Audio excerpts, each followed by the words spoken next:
Good morning, everyone. It's May 12, 2010. I'm Dwight Schmuck. This is the Schmuck Look. First, because I've always said I bellied right up to this bar, too, I want to apologize to Rhett Miles. I called you a teabagger, sir. I'm sorry. I fell prey to my basest self. I was angry because you called me a thief. I still shouldn't have stooped to that level. I do apologize to you and to everyone out there. I'm sorry. Mea culpa. I am sorry. Now, on to the real deal. This was reported yesterday in the BBC. I want to read the first paragraph of this story to you word for word with a smirk in my voice and chagrin on my face. Oil executives have traded blame in Congress over the Gulf Coast oil spill as the battle to contain it continues. A lot of really good alliteration there. You know, Congress, coast, contain, continues. The big thing is, it's just like that picture by Thomas Nast of the Tammany Hall thing. They're all pointing around in a circle that, I'm not to blame, he's to blame. No, he's to blame. And, amazingly enough, Halliburton, which was formerly headed by Shiny Dick Cheney, well, they come into play here too. But again, and I said this, 2 weeks ago, that, oh my, before this is all done and over with, nobody's going to be to blame because they're blaming each other. Son of a gun, I'm right. And, being the schmuck I am, I just really want to know from Congress why in the hell you called these hearings now.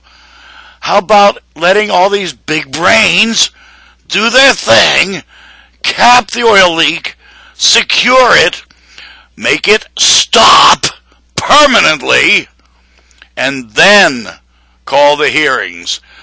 No, let's fracture all the brains involved in this by making them head here and there and everywhere, and sooner or later these executives who are now running around like chickens with their heads cut off, well, they've already screwed us real good for how many years? Fish and shrimp spawning season, etc., etc. A lot of tourism isn't going to be this summer, because nobody wants to go sunbathe on an oil slick. Thanks, guys. Yeah, thanks. And this didn't work, and that didn't work, and the blowout protector didn't work. And oh my, now we're talking to the executives, but there's been damned little reported about what the workers said. I did read a story, and I've only seen it one time, actually, where a worker said there was no alarm, it was just an explosion. Something didn't work. Was it not hooked up properly? Was it not manufactured properly? We'll probably never know because it's under a mile of water now. But I'm thinking in order to save a few dollars, these executives said, we don't really need all that.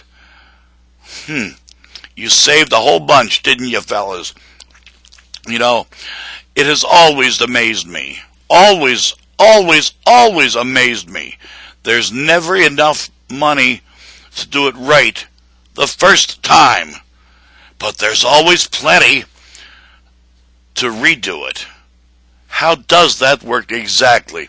And I've also noted that, the Office of Mineral Management or some mineral mismanagement, they're going to be separated out because, they're the guys who are in charge of inspecting these things, but they make royalties off of this, so it's a conflict of interest. And later on in this same story on the BBC, it does say, where is it now? Here we go. Yeah, here we go. Critics say the MMS, a branch of Mr. Salazar's Department of the Interior, has been riddled with conflicts of interest. They argue that the two core responsibilities of the MMS are diametrically opposed, making money off the industry by collecting royalties while cracking down on it in ways that may affect the industry's bottom line. And then the next paragraph says, and I quote, a 2008 internal investigation found some MMS employees had taken drugs and had sex with energy company representatives. Hey, now I'm just going to ask real quick here 2 questions. Weren't those crimes, were those people prosecuted? What do you think, folks? Is anybody going to tell us, or was it private? Yeah. And again, Rhett Miles, I do apologize. I do hope you accept it. I shouldn't have called you that. Neocon, I still think you are. But I was resorting to base level there, and that was wrong. Folks, when you make a mistake, belly up to it, say I'm sorry. Be the first one on the block to do that. Set an example for a change. Set a good example. Anybody can make a mistake. Anybody can have a foul moment. Be human. Acknowledge you did it and apologize. Start over. I'm Dwight Schmuck. That's today's Schmuck Look, folks. Peace. Let me get this shut off right. Yeah, there we go.